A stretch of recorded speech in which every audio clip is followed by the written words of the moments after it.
inshuro nyinshi iyo bavuze ku gisirikare cy'u Rwanda by'umwihariko amateka yacyo ndetse n'ibikorwa cyakoze mu myaka 30 ishize, ntabwo habura kuvugwa intambara yiswe ya kabiri ya Kongo yo kuva mu mwaka w'1998 kugera mu 2003.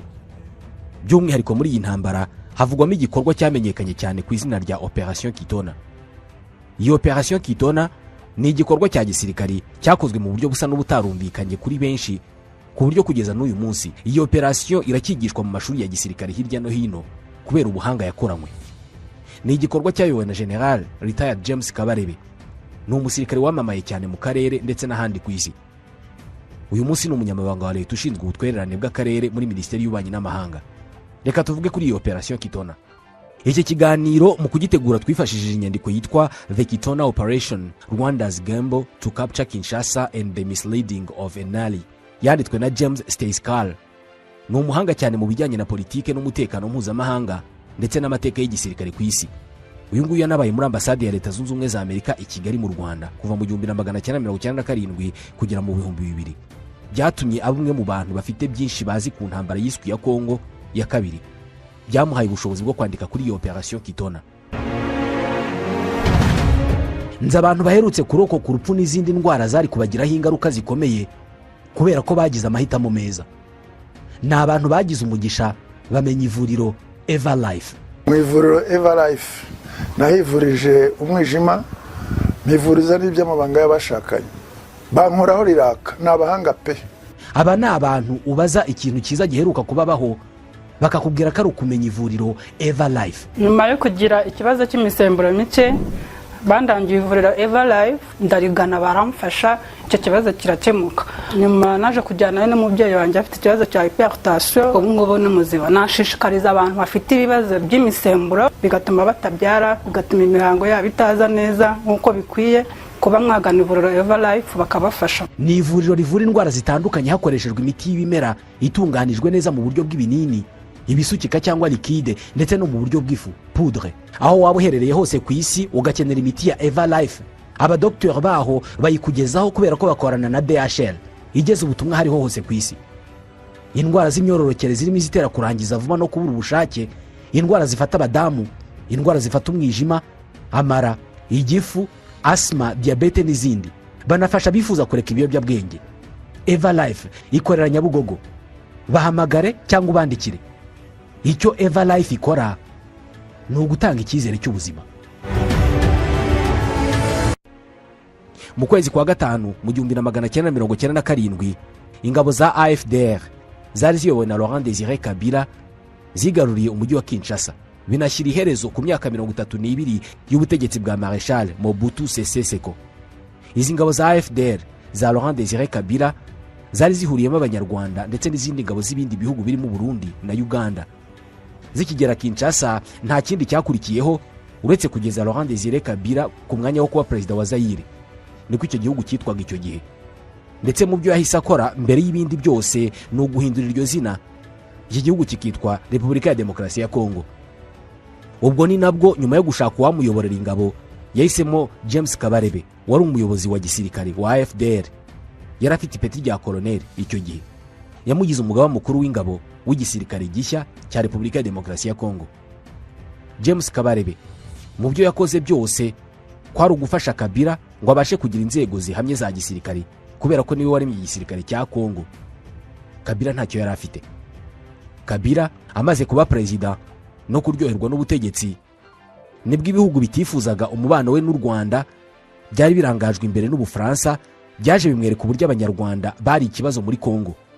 Maze nawe koko abibona atyo ahitamo gutera u Rwanda umugongo, afatanya n'abandi barurwanyaga barimo n'imitwe yashakaga guhungabanya umutekano warwo no kugaruka gukora jenoside. Kwiyunga kwa Kabila n'iyi mitwe cyari ikimenyetso cy'uko noneho aba bombi bashakaga gusenya u Rwanda. Gusa iyi migambi yose Kabila yabonaga ko atayitegura agifite ingabo z'u Rwanda mu gihugu cye ndetse na James Kabarebe akiyoboye ingabo ze. Nibwo rero hashize igihe cy'umwaka umwe umubano mwiza wari hagati y'u Rwanda na Kongo ya Kabila wahise wangirika cyane, ntiwaba ugikomeje. Ndetse ubwo Kabila n'abamufashije mu rugamba rwo kwirukana Mobutu ku butegetsi baba barashwanye. Mu bya mbere Laurent Désiré Kabila yahise akora ni ukwirukana ingabo z'u Rwanda zari ku butaka bwa Repubulika ya Demokarasi ya Kongo. n'ubundi yahereye kuri James Kabarebe wari umugaba w'ingabo ze wanamufashije cyane mu kuyobora urugamba rwamugejeje ku butegetsi. James Kabarebe n'izindi ngabo z'u Rwanda bose bahise bataha mu rugo. Kuri iyi nshuro u Rwanda rwahise rubibona neza ko Kabila yari arugambaniye kandi rwarakoze byose ngo agere ku butegetsi. Ibi byose yarabyirengagije ajya gukorana n'imitwe irurwanya. U Rwanda narwo ntabwo rwari rwiteguye kubona ibyo ngibyo biba ngo rubirebere gusa. Nibwo rwafashe umwanzuro wo kumutanga rumugabaho ibitero atarisuganya. Ku itariki ya 2/8 mu 1998 mu mujyi wa Goma hahise haboneka ingabo z'igisirikare cya Kongo zari ziyobowe na Major Sylvain Mbuki. Zahise zigungura kuri Kabila zigaragaza ko zitemeranya nawe mu mitegekere y'igihugu. Ako kanya izi ngabo zikigumura zikanatangaza ko zitagishaka kumwumvira. Abajyanama be ba hafi bahise bamubwira ko izo ngabo zari zigiye gufatanya n'u Rwanda na Uganda bakamutera. Kandi koko ku rundi ruhande ingabo z'u Rwanda na Uganda zari zigiye kwinjira muri Kongo mu guhagarika Kabila kubera ko u Rwanda rwo rwari rubizi neza ko rutabikoze ngo rumutange ibibazo byari gukurikiraho byari kuba bibi cyane ku mutekano w'u Rwanda. Ubwo rero rwari rugiye kwinjira muri Kongo bwa kabiri mu ntambara yari igiye kwitwa iya kabiri ya Kongo. Kabila Kinshasa we yumvaga nta kingabo z'u Rwanda na Uganda zari mu birometero 2000 uvuye aho yari ari zari kumutwara. Aba rero yatekerezaga ko batazamutera, bari bafite ububasha na tekinike nyinshi bakoresha bakamugeraho byihuse. Ibi nabyo ntabwo byari bigiye gutinda. Nibwo rero mu gihe zimwe mu ngabo ze zari zimaze kumwigumuraho zahise zitangira kugenzura ibice binini cyane by'uburasirazuba bwa Kongo, ndetse ubwo noneho byahise biha u Rwanda na Uganda umwanya wo gutegura igitero kuri Kabila no kumwumvisha. Ubundi umutima w'ubutegetsi bwa Kabila wari Kinshasa mu murwa mukuru. Kugira ngo imigambi yose Kabila yari afite isenyuke burundu nuko Kinshasa yagombaga kwigarurirwa kandi vuba. Nibwo rero hahise hategurwa igikorwa cyihuse cyagombaga gufata umwanya muto ingabo z'u Rwanda zikajya Kinshasa. Icyo gikorwa cya gisirikare nicyo cyahawe izina rya Operation Kitona yamamaye ku isi yose. Ingabo 800 zari z'u Rwanda ku mubare munini zari ziri kumwe n'abasirikare 31 b'Abagande bari bafite inshingano zo kurashisha imbunda ziremereye, nibo bari bagiye kujya muri icyo gikorwa. Bose hamwe bari bayobowe na James Kabarebe wari ufite ipeti rya colonel icyo gihe.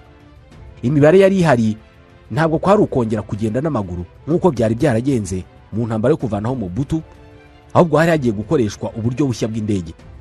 Icyo gihe rero nibwo ku itariki ya 4 y'ukwezi kwa 8 mu 1998 izi ngabo zari zigiye muri Operation Kitona zahise zifata indege ya Boeing 727 ya Air Zaire yari ku kibuga cy'indege cya Goma, maze ikurwamo abagenzi ihita ikoreshwa mu koroshya akazi ko kujya Kinshasa.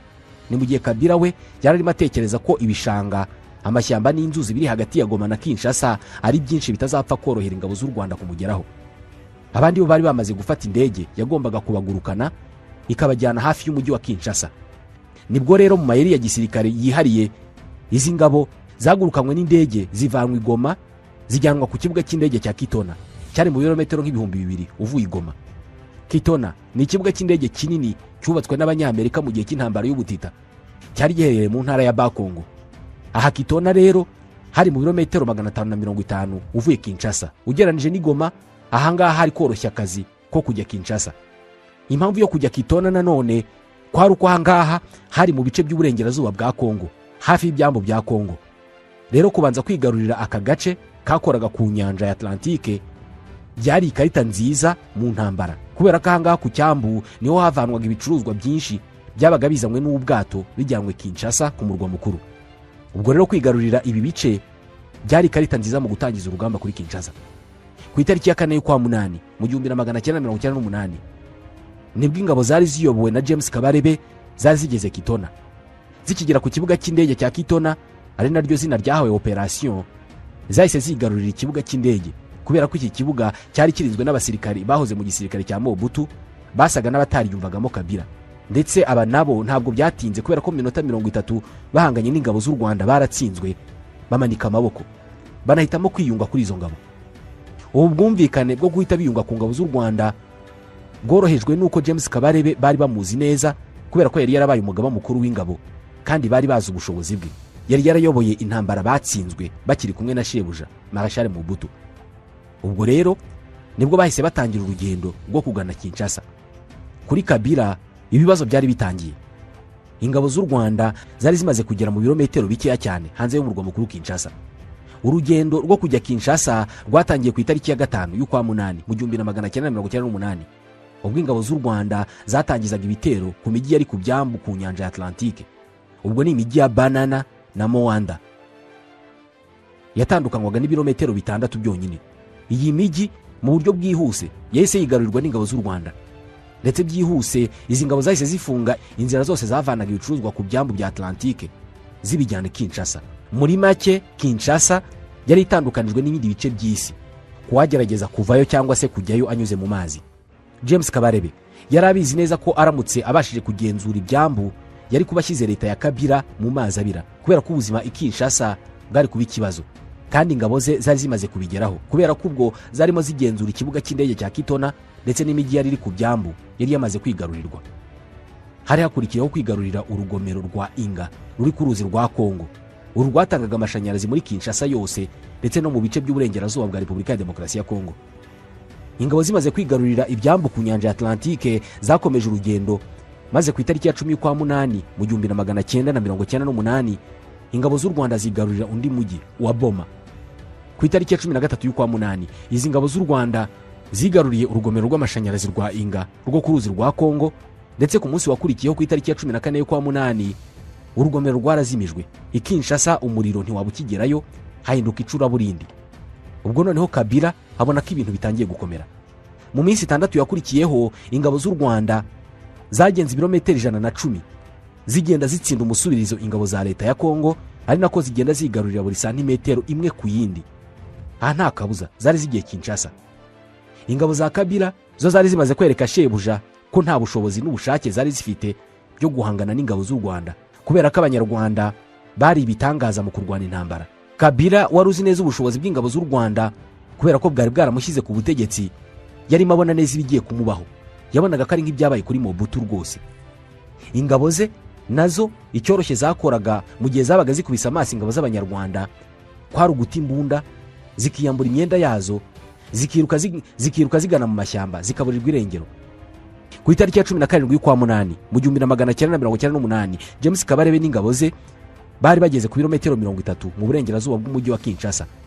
Ahangaha mu mujyi wa Kinshasa ibintu byaracitse. Kabila yari ari ku gitutu cya nyabyo. Noneho yarimo abyumva neza ko intsinzi y'ingabo z'u Rwanda yari yegereje cyane. Nibwo yahisemo gufata indege ahunga agana mu mujyi wa Lubumbashi. Ahageze atangira gutabaza amahanga, ajya muri SADC ari wo muryango uhuriwemo n'ibihugu byo mu majyepfo ya Afurika, abasaba ko bamutabara. Ndetse nk'umuntu wese uri mu bibazo yemeye gutanga umutungo kamere wa Kongo kuri buri wese uri mu mutabare. Byarangiye ku itariki ya 22 y'ukwezi kwa munani mu 1998 ibihugu bya Angola yayoborwaga na Jose Eduardo dos Santos, Zimbabwe ya Robert Mugabe na Namibia ya Sam Nujoma bose bemeye kuza kumutabara, ariko nawe abaha kwisanzura muri zahabu na diyama bya Repubulika ya Demokarasi ya Kongo. Kabila nawe atikeretse icyo mutazashaka, ariko ni mu nkiza abanyarwanda. Ubwo rero ku ngabo z'u Rwanda ibintu byari bigiye guhindura isura. Urugamba rukomeye cyane rwari ruziye abanyarwanda, bari bagiye guhura n'ingabo z'imyitozo ntagereranywa y'abanyangora ndetse n'ibikoresho by'abanyazimbabwe. Ibi ni byo kubera ko ingabo za Angola zari zimaze imyaka irenga 19 zihanganye n'umutwe wa UNITA wa Jonas Savimbi, kandi dos Santos yari afite inyungu zo kurwana ku ruhande rwa Kongo kubera ko yashakaga kuba inshuti n'ubutegetsi bwa Kabila, kubera ko bwa Mobutu bwari bwaramuzengereje bwafashaga Jonas Savimbi nawe akahagiza dos Santos bikomeye cyane. Mu ntambara rero ingabo za Zimbabwe zahise zinjira muri iyo ntambara zirinze umujyi wa Kinshasa, maze ingabo z'u Rwanda zisakirana nabo, maze mu rundi ruhande Eduardo dos Santos nawe yohereza ingabo zinjira muri Repubulika ya Demokarasi ya Kongo ziciye mu majyepfo y'uruzi rwa Kongo, zivuye mu gace ka Kabinda ko muri Angola, zituruka inyuma ingabo z'u Rwanda, maze naho urugamba rurakomera ku buryo izi ngabo zahise zigarurira umujyi wa Moanda, umwe ingabo z'u Rwanda zahereyeho zifata. Ingabo z'u Rwanda zari zitewe imbere n'inyuma. Ahangaha General James Kabarebe wari uyoboye ingabo z'u Rwanda, kubera igitutu cy'ingabo za Angola zari zimuturutse inyuma, yahise ahatirizwa kugaba ibitero ku mujyi wa Kinshasa, ndetse nawe abikora uko nguko, maze yinjira ku muzenguruko w'umujyi ashaka kwigarurira ikibuga cy'indege mpuzamahanga cya Njiri. aho yahanganye n'ingabo za Zimbabwe kugeza aho impande zombi zagabanya ikibuga cy'indege, bamwe bafata igice kimwe abandi bafata ikindi. Ariko nanone ibitero by'ingabo z'Abanyangora, Abanyazimbabwe ndetse n'ingabo za Kongo, ukongeraho n'abacanshuro bahoze muri FARC, byabaye byinshi ku ngabo nkeya z'u Rwanda, ku buryo mu mpera z'ukwezi kwa munani no mu ntangiriro z'ukwezi kwa cyenda mu 1998 ingabo z'u Rwanda zarwanaga intambara ku mpande zitandukanye, ari izo kwirwanaho ngo zidashira kandi zinashaka kujya muri Kinshasa. Mu mujyi indani nk'uko byari bimeze kuva mbere y'uko intambara itangira, Abanyekongo bavuga Ikinyarwanda by'umwihariko Abanyamurenge barimo bicwa nabi, batemagurwa, abandi batwikwa mu babare bukomeye cyane. Mu kwezi kwa munani gushira n'ukwa cyenda gutangira, James Kabarebe yahise abibona ko gukomeza no guhangana ashaka kwinjira muri Kinshasa byari gutwara ubuzima bw'abaturage benshi bari mu mujyi wa Kinshasa. Ikindi, umubare w'ingabo ze n'ibikoresho bye byari bike cyane ugereranije n'Abanyangora n'Abanyazimbabwe bari batabaye Kabila. Yakomeza kurwana rero yashoboraga gusenywa bihambaye, igisirikare cye kigashira abireba. Nk'umujenerali wari umaze guca mu ntambara nyinshi, yabonye ko amahitamo yo gukomeza kurwana kwari ukuba agiye kumara ingabo ze, nibwo rero yisanze asigaranye amahitamo make. Urugamba rukomeye, yafashe icyemezo ahamagara i Kigali mu biro by'umugaba w'ikirenga w'ingabo z'u Rwanda, icyo gihe yari Vice Perezida Paul Kagame, yari na Minisitiri w'ingabo. Yahise amuha inama zagombaga kumuvana muri icyo kibazo gihambaye.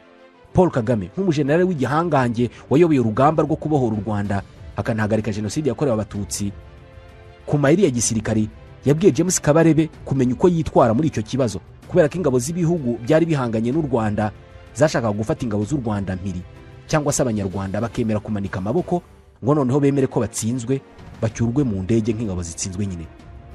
Rimwe James Kabarebe agaruka kuri iki gitero, yavuze ko Perezida wa Repubulika y'u Rwanda uyu munsi Paul Kagame yavuze ko ibyo bitashobokaga rwose, ko nta musirikare w'u Rwanda umanika amaboko, ahubwo icyari kigiye gukurikiraho kwari ukwivana mu maboko y'umwanzi wari ugose ingabo z'u Rwanda, kandi nawe ntabwo yabishakaga.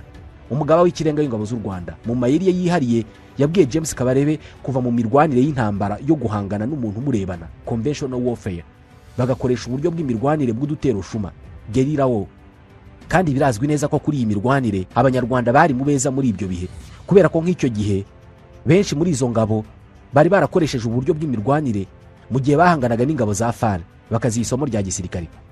Icya kabiri, umugabo w'ikirenga w'ingabo z'u Rwanda yahayemo inama James Kabarebe kwari ukureka kurwana agana Kinshasa, ahubwo akareba ikibuga cy'indege cyari hafi aho ngaho ingabo ze zari kubasha kwigarurira, noneho nawe akohereza indege zari guturuka i Kigali zikajya kubafatayo. Amahitamo yari abiri. Aya mbere kwari ukujya muri Congo Brazzaville ku kibuga cy'indege cya Pointe Noire, cyangwa se bakajya muri Angola ku kibuga cy'indege cya Makela do Zombo. Aha rero nibwo umugaba w'ikirenga yabagiye inama yo kujya Makela do Zombo muri Angola. Mu buryo bwihuse nibwo James Kabarebe wari uyoboye izo ngabo yahise aha abatasi be amabwiriza yo kujya gutata icyo kibuga cy'indege n'inzira yabagezayo, kubera ko ntabwo ingabo z'u Rwanda zari zihazi neza. Itsinda ry'abatasi ryagaruye amakuru agaragaza byose izi ngabo zari zikeneye kugira ngo zijye Makela do Zombo. Aha Makela do Zombo hari mu majyepfo ya Angola ku birometero 360 uvuye aho izi ngabo zari ziri. Aha rero nta yandi mahitamo yari ahari uretse kujya aho hantu. Ubwo rero nibwo mu kwezi kwa cyenda hagati mu mwaka w'1998 General James Kabarebe yayoboye ingabo ze azerekeza Makela do Zombo, aca mu mashyamba y'inzitane, maze birangiriza ingabo zigeze kuri iki kibuga cya Makela do Zombo. Cyari kirinzwe n'ingabo z'Abanyangora zigera kuri 400, ariko bari bake cyane imbere y'ingabo z'u Rwanda, kubera ko ubwabyo ntabwo babashije kwihagararaho, maze mu mwanya muto iki kibuga cy'indege cya Makela do Zombo gihita kigarurirwa n'ingabo z'u Rwanda. Aha ngaha rero igitego cya mbere cyari gitsinzwe, ariko hari hakiri akazi kenshi ko gukorwa ndetse n'urugendo runini rwo kugenda, kubera ko ubwo icyo kibuga ntabwo cyari gifite ubushobozi bwo kwakira indege nini zari gushobora gucyura abasirikare b'u Rwanda bari aho ngaho. Cyari gito cyane kandi cyari cyarangiritse bikomeye, ku buryo kuba indege nini za rutura zari kubasha kuhagurukira ntabwo byari gushoboka. Ingabo z'u Rwanda rero zikimara kwigarurira aha hantu, icya mbere zakoze ni ukwiyemeza kurinda iki kibuga cy'indege kugeza ku munota wa nyuma. Icya kabiri kwari ugusana icyo kibuga cyari cyarangiritse kugira ngo indege nini zizashobore kuhagwa zije kubatwara. Ni nako byagenze, kubera ko ako kanya hahise hashyirwaho umurongo w'ubwirinzi washyizwe ku birometero 100 uvuye kuri icyo kibuga cy'indege cya Makela do Zombo, maze ingabo z'u Rwanda zirinda ko hari izindi ngabo zaza zisatira icyo kibuga. uburyo bwo gusana icyo kibuga nabwo bwahise butangira, kuko byasabaga ko indege zivana ibikoresho byose byo kubaka byarimo imicanga na za sima n'amatara n'ibindi bikoresho nkenerwa byose bikava i Kigali bikajyanwa Makera de Zombo kugira ngo iyo mirimo ikorwe. Iyi mirimo yatwaye ibyumweru byinshi ku buryo iki kibuga cy'indege cyasanwe kikongerwaho metero zigera ku 1400 ndetse kikanashyirwaho amatara yashoboraga kwifashishwa mu gihe cy'ijoro, kandi ibyo byakorwaga mu masasu akomeye cyane yakomezaga kuraswa ku ngabo z'u Rwanda. Ni ibitero bitasibaga amanywa n'ijoro. Ibi byose byakozwe n'ingabo z'u Rwanda mu murava ukomeye cyane ku buryo n'ubu ngubu kwiyumvisha urwego zakozemo aka kazi kose ntabwo byumvwa na bose.